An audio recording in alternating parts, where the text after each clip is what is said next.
Cześć Wam kochani, witam Was serdecznie w kolejnym filmie na moim kanale. Z tej strony Marta, kanał Million Lashes i zapraszam Was na ranking zapachów, które znalazły się w mojej kolekcji, a które wyszły w 2024, czyli niejako nowości. Zapraszam.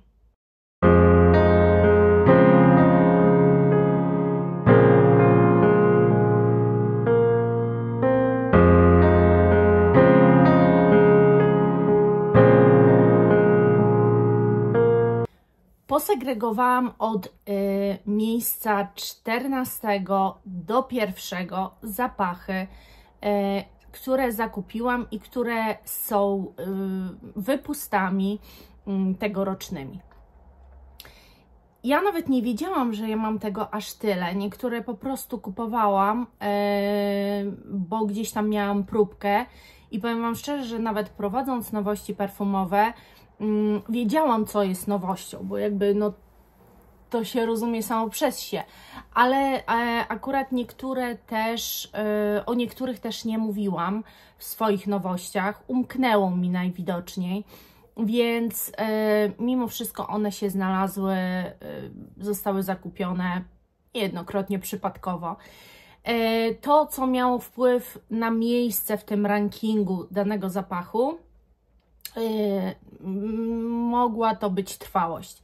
To znaczy zapach może mi się strasznie mocno podobać, ale ponieważ jego trwałość jest gorsza od trwałości innych zapachów, znalazły się w tym rankingu na dalszym miejscu.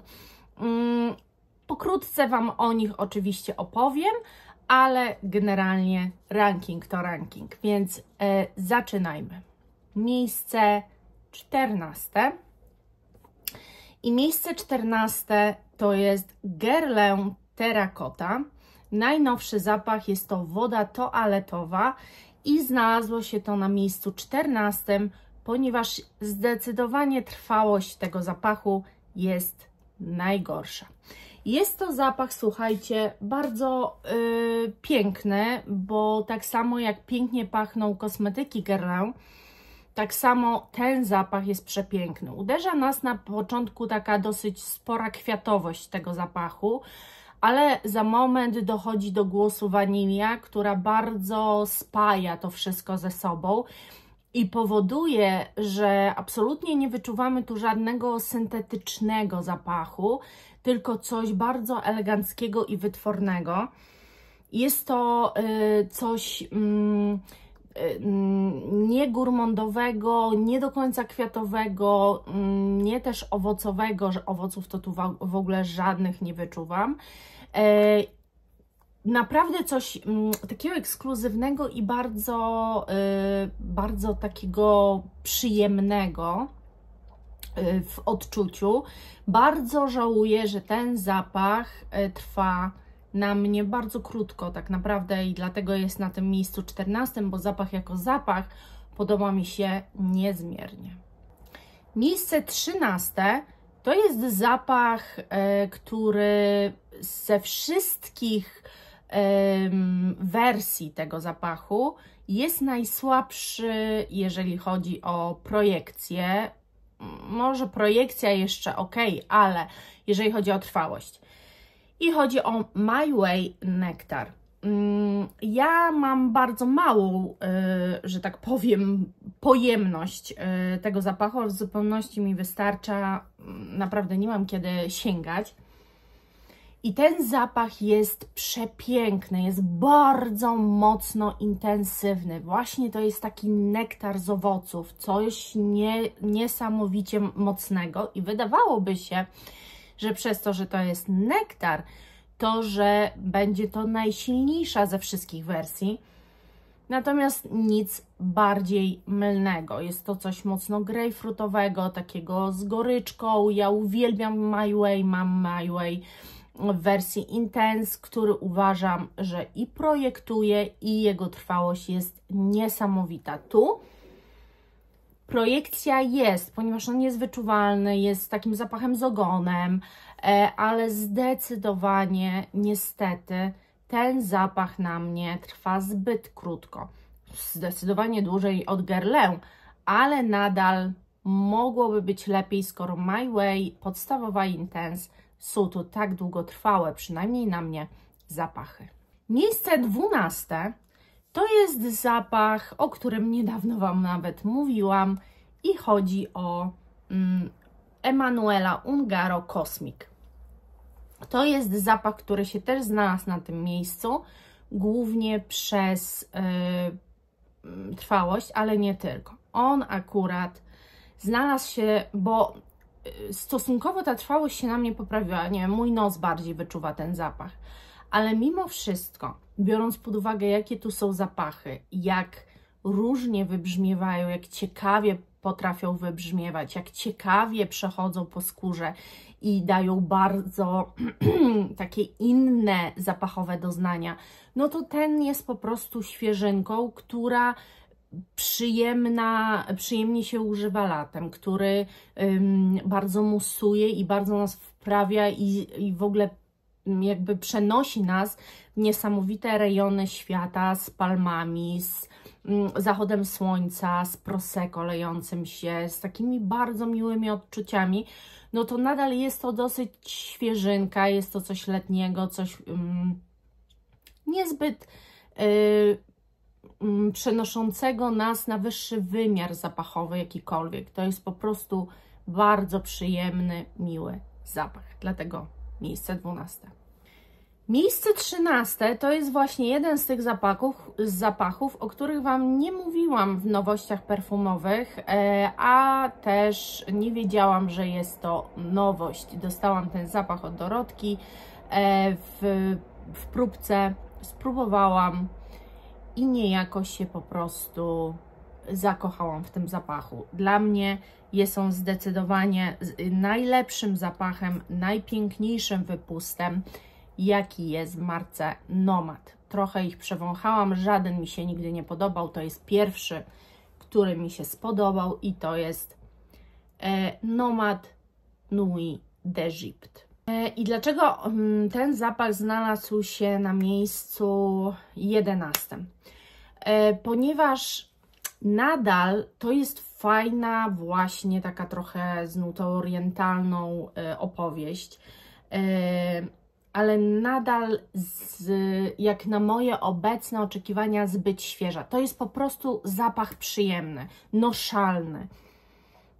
Na wszystkie według mnie też pory roku. To jest zapach po prostu miły i taki zapach, który przez resztę otoczenia jest, podejrzewam, że bardzo dobrze odbierany, bo też to nie jest nic przytłaczającego, to nie jest nic, co może przyprawiać o ból głowy. To jest nadal formuła dosyć delikatna i dla mnie, jak na moje obecne już preferencje, może zbyt delikatna.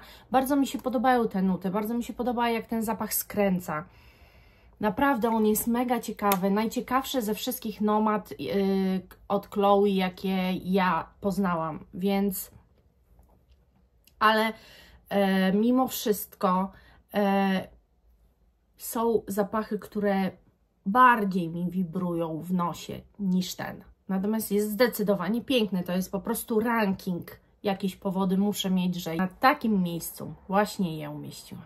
Miejsce 10 to jest, też może Was zaskoczę, ale Kayali Vanilla Candy Rock Sugar. Słuchajcie, to jest miejsce 10, więc można by powiedzieć, no nawet nie w połowie rankingu, ponieważ on zbyt mocno na mnie, bo jak na coś go popryskam, to on naprawdę cukierkowo brzmi. Na mnie strasznie wyczuwam mocno tę wanilię taką z Libre YSL. No i w związku z tym, że to tak właśnie wygląda, a niestety trwałość jest gorsza i to sporo od Libre, no to znalazł się na miejscu 10, bo ani on nie jest dla mnie zapachem strasznie mocno mnie porywającym, bo ja już po prostu coś takiego znam, ani nie jest tak trwały, jak ja tego oczekuję od zapachów. Więc to, że on w sumie, słuchajcie, znalazł się na tym miejscu 10, to teraz tak sobie myślę, że chyba powinien jednak znaleźć się w tym rankingu dalej, bo chociażby ten Nomad już bardziej mnie zaskakuje, no, niż ten zapach. Dlatego no już tak to zostawmy na tym miejscu 10. Uważam, że naprawdę na wyżej to już absolutnie nie zasługuje. Miejsce 9. Tu tak naprawdę od tego miejsca to już miałam tylko dylemat. To już miałam takie, kurczę, już tu do końca nie wiem, jak to poustawiać. No ale dobra. Zdecydowałam się, że na miejscu 9 będzie Lattafa Eclair. I mimo, że ja uwielbiam ten zapach, w ogóle zrobię Wam zapachy na jesień i powiem Wam, czym lubię pachnieć na jesień. Mogę już Wam zdradzić, że ten zapach na pewno tam się znajdzie, bo to jest, słuchajcie, zapach karmelu. Ja wcześniej mówiłam, że on mi bardzo Lancôme La Nuit Trésor przypomina i w takim pierwszym psiknięciu tak, ale tak jak się nosi go cały dzień, to bardzo się wyczuwa jednak ten karmel, którego absolutnie nie czujemy w Lancôme La Nuit Trésor. Dla mnie to jest zapach po prostu krówki jakiejś takiej ciągnącej, strasznie przyjemny. Ja uwielbiam tego typu zapachy, więc on nie mógł być niżej, ale też nie jest wyżej, bo są takie, które są jeszcze fajniejsze. Natomiast muszę powiedzieć tak, on nie ma projekcji żadnej, to znaczy generalnie ten zapach, próbuję Wam tak pokazać, generalnie ten zapach nie jest wyczuwalny za bardzo przez otoczenie. Także jeżeli ktoś nie lubi słodkich w otoczeniu, to bez problemu można tym zapachem pachnieć, ale jest bardzo mocno trwały. I to mówię, że jest bardzo mocno trwały. Ten zapach, gdybym miała oceniać i robić ranking trwałości zapachu, to na pewno znalazłby się bliżej pierwszego miejsca. Nie wiem, czy na pewno na pierwszym, bo ja mam dużo bardzo trwałych zapachów, no ale ten naprawdę jest bardzo, bardzo trwały. Także nawet jeżeli się umyjecie, to nadal go będzie czuć. Także jest naprawdę kozacki pod tym względem. Oprócz tego ja uwielbiam ten profil zapachowy, no więc on musiał się znaleźć na pewno w pierwszej 10, chociaż nie jest w połowie tego rankingu. No właśnie, no ale do tego przejdziemy zaraz. Na miejscu 8 jest Tom Ford, troszeczkę z takim moim wewnętrzną niezgodą, no ale przecież ja robiłam ten ranking. Jak mogę się z nim nie zgadzać? Po prostu inne bardziej do mnie trafiają. Nie wiem. Tak jest. Przez to, że ta wanilia to jest taka wanilia dla mnie alkoholowa. I to nie jest zarzut, że ja nie lubię takiej wanilii. Ja uwielbiam wanilię w każdej postaci. Ale przez to, że ona jest taka alkoholowa, mam takie poczucie, że dla mnie to jest troszeczkę taki Dolce & Gabbana Devotion, który też jest nowością z tego roku. Na niego się nie zdecydowałam, bo dla mnie zbyt podobny do D1, chociaż tam nie ma alkoholu, tak jak Wam mówiłam, w tamtej Devotion jest orzech laskowy, ale on bardzo przypomina whisky jakieś albo jakieś coś w tym stylu. To tutaj jeszcze mocniej chyba to wybrzmiewa i tak naprawdę to jest jedyna różnica, bo jak je wącham albo jak nimi pachnę, to zbyt mocno przypominają mi to, co ja już w swojej kolekcji mam i przez to nie mogły być wyżej od tego zapachu, który jest na miejscu 7, o którym już biegnę Wam powiedzieć. Bo na miejscu 7 jest Sphinx, marka Sphinx Fragrance i Vanilla Azur. Jak wiecie, zanim kupiłam Vanilla Azur, kupiłam 3 inne zapachy, ale w końcu Vanilla Azur też dorwałam.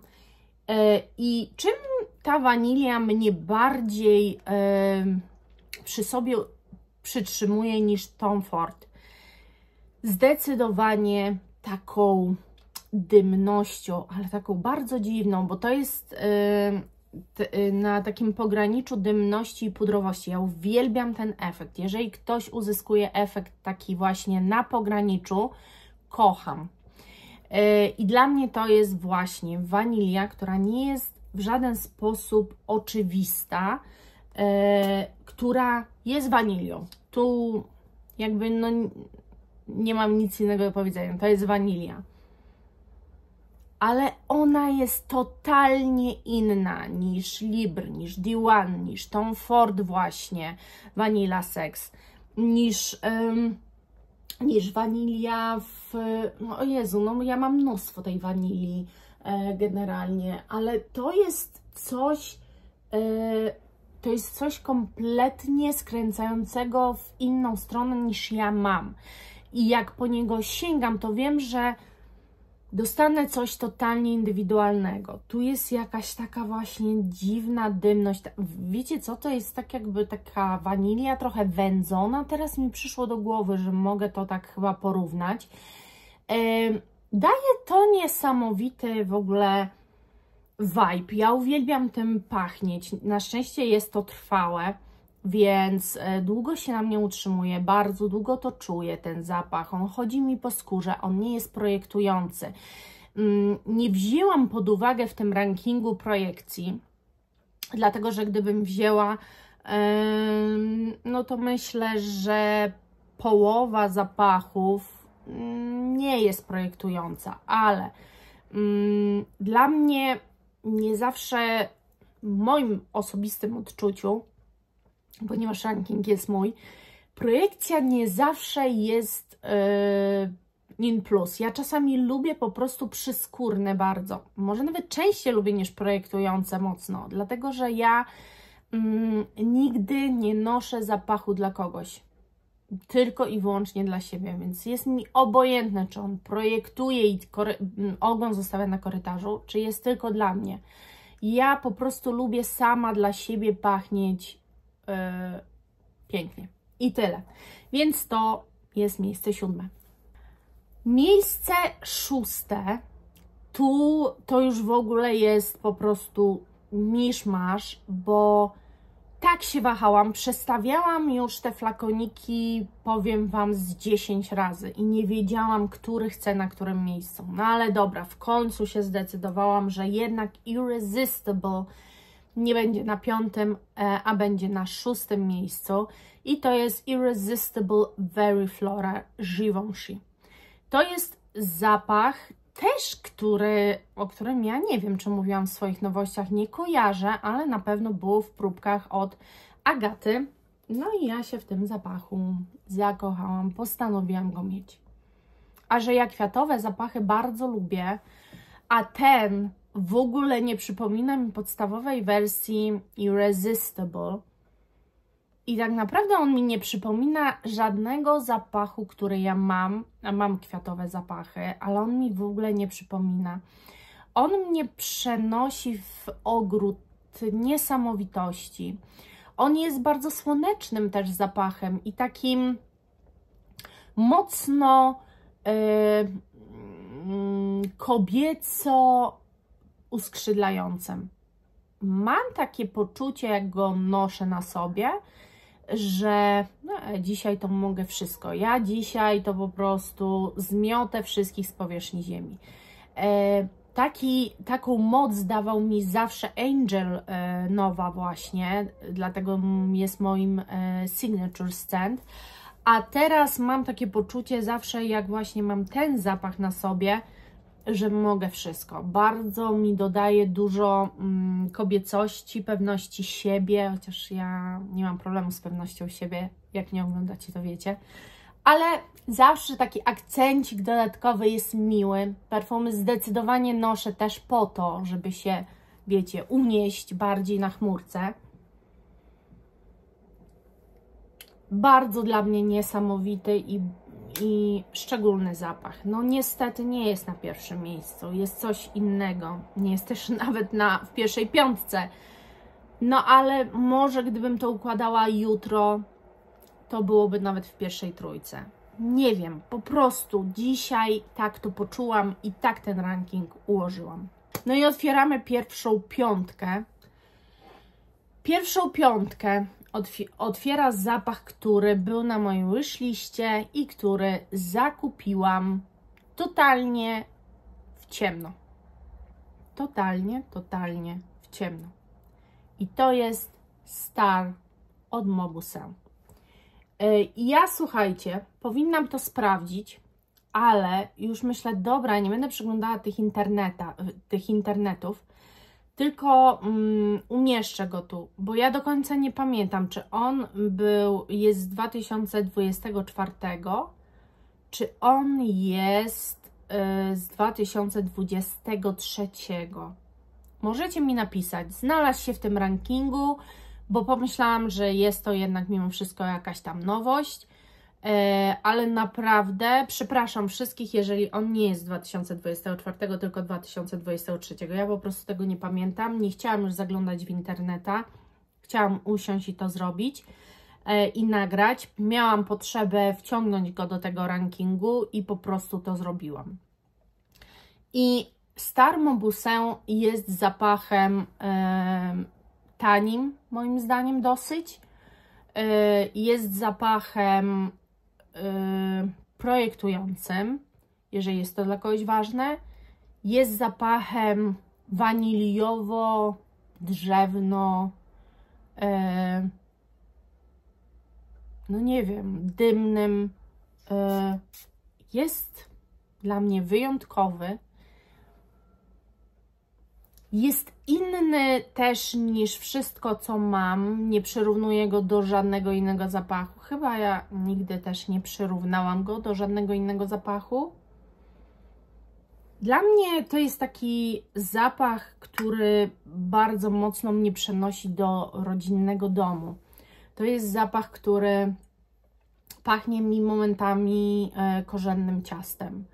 To jest zapach, który jest takim wspominkowym i chyba właśnie to zadecydowało, że postawiłam go przed Irresistible Very Floral, bo wiele rzeczy, wiele myśli, wiele wspomnień łączy mnie z tym zapachem i musiał się znaleźć w tym rankingu, musiał otworzyć 5, bo jest dla mnie bardzo ważnym i bardzo esencjonalnym i dymnym, fajnym zapachem. Miejsce 4 to jest zakup petarda. To jest zakup, z którego strasznie się cieszę.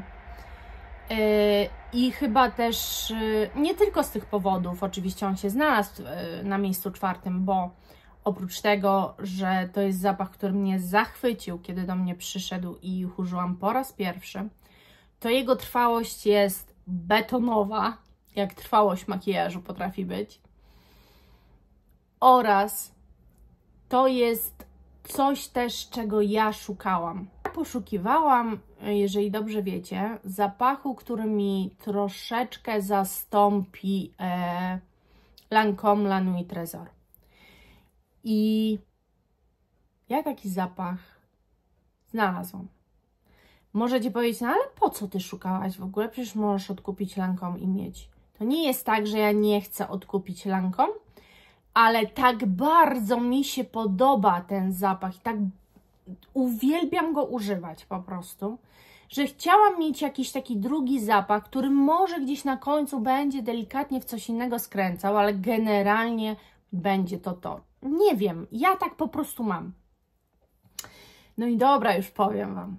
Jest to Angel Phantasm Mugler. Ja kupiłam taką małą pojemność, słuchajcie. Eau de Parfum Sensuel. To jest właśnie Lancôme La Nuit Trésor.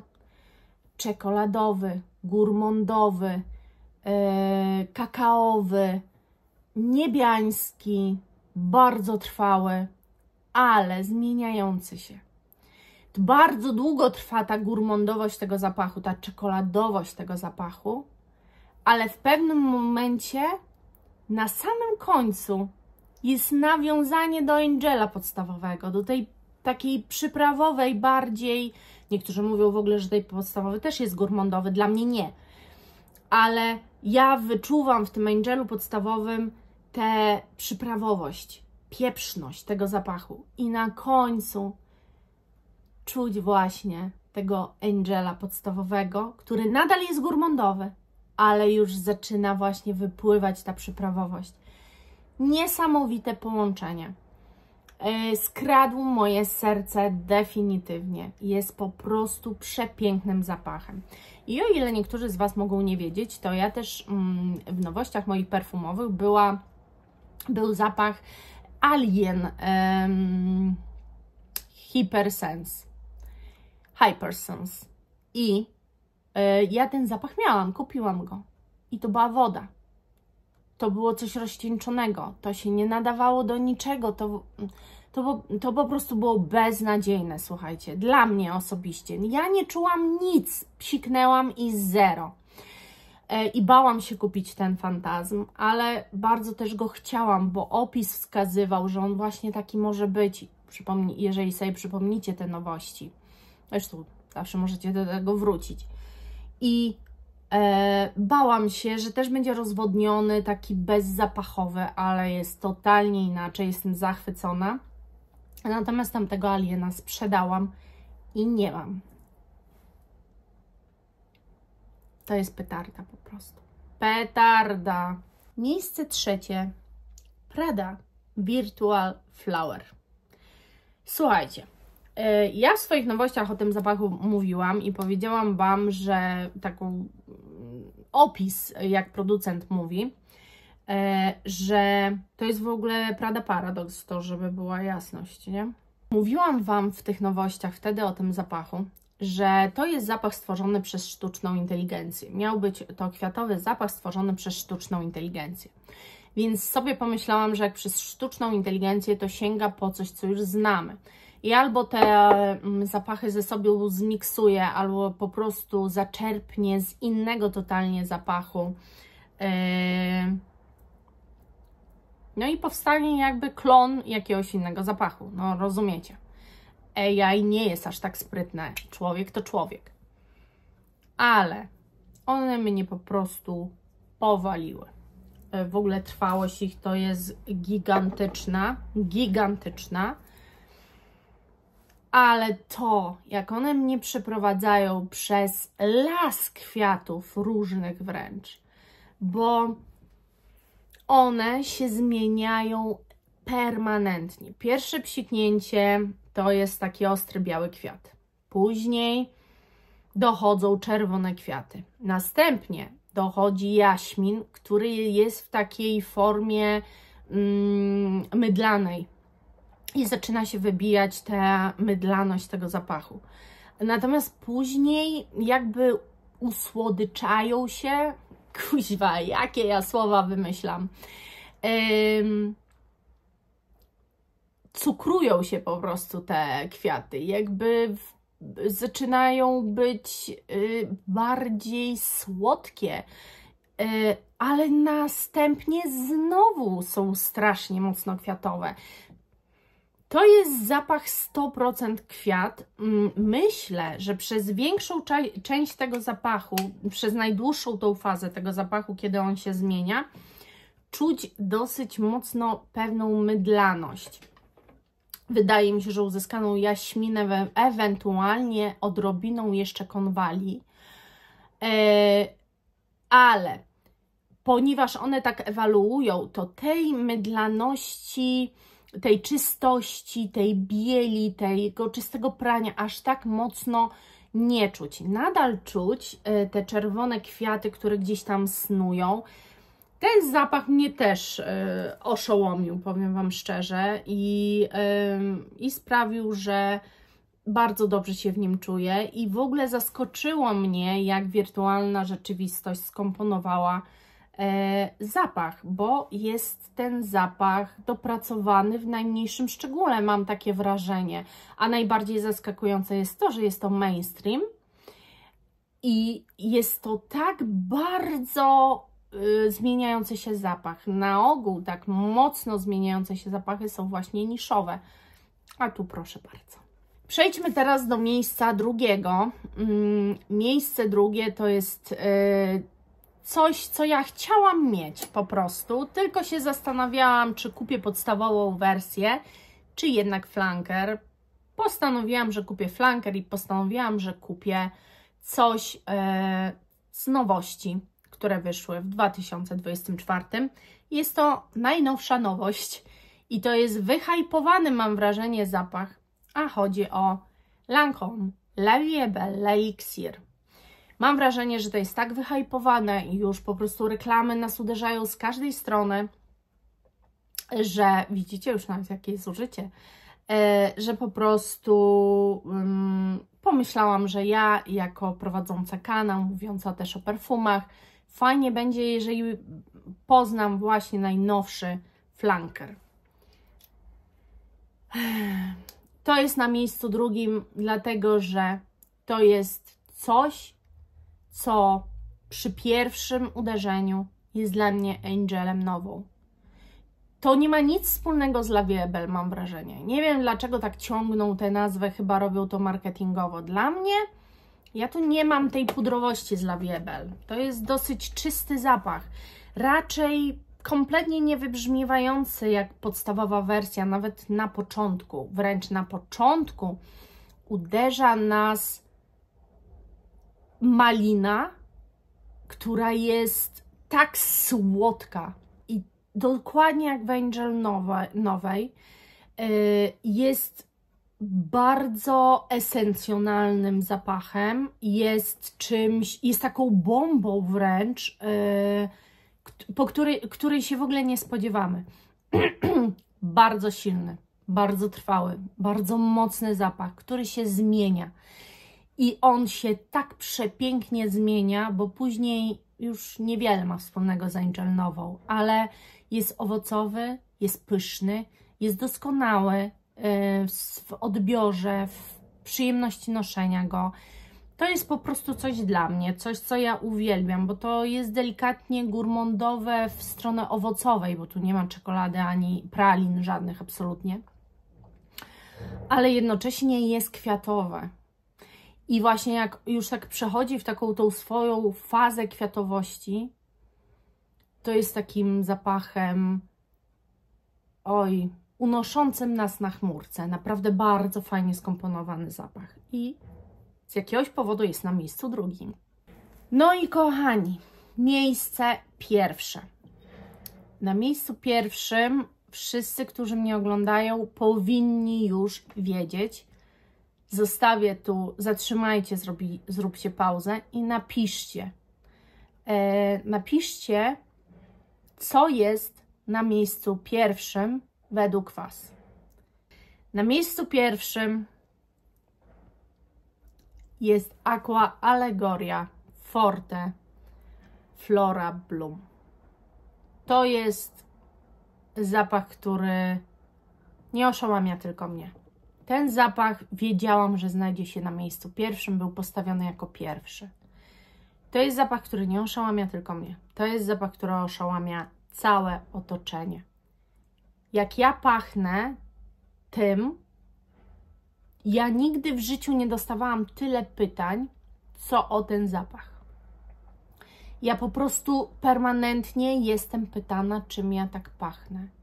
Jak tylko go noszę, to już nie mogę się opędzić od komplementów, od zauważenia. Jestem widoczna ze 100 km, mam wrażenie. Mam czasami wrażenie, że ludzie wręcz pędzą do mnie, próbują mnie w tłumie gdzieś złapać, tylko po to, żeby zapytać, czym ja pachnę.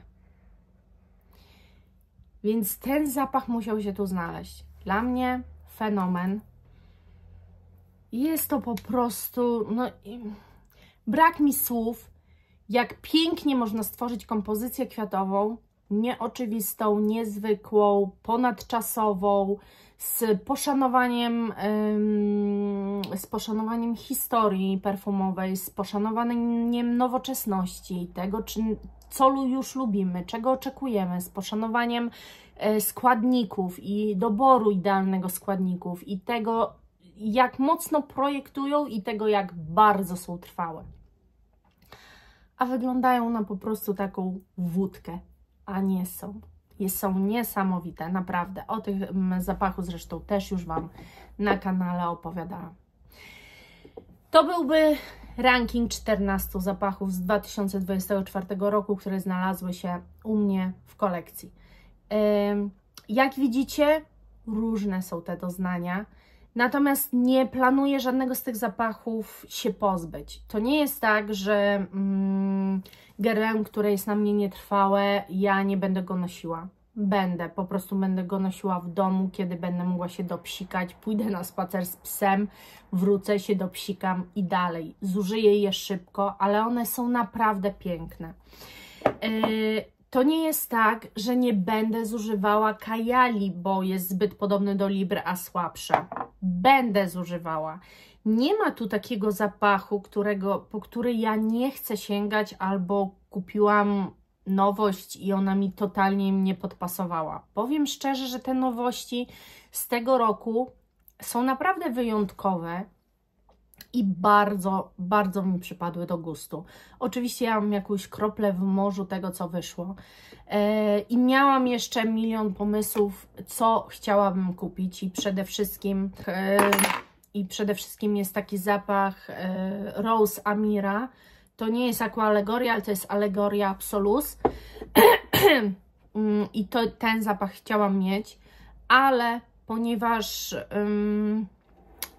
zaczęłam się bawić tą niszą, to się teraz już tak, wiecie, wstrzymuję, bo jak testuję te nisze i coś mi tak strasznie mocno się spodoba, to tak jak Wam mówiłam, no kupię po prostu ten zapach drogi, a najwyżej, chyba że gdzieś znajdę odlewkę, bo też szukam, na grupach pytam, często ludzie mają, więc po prostu od nich biorę odlewki tych zapachów. Także tak. Ja za dzisiaj, słuchajcie, serdecznie Wam dziękuję. No i co? Do zobaczonka, kochani. Pa!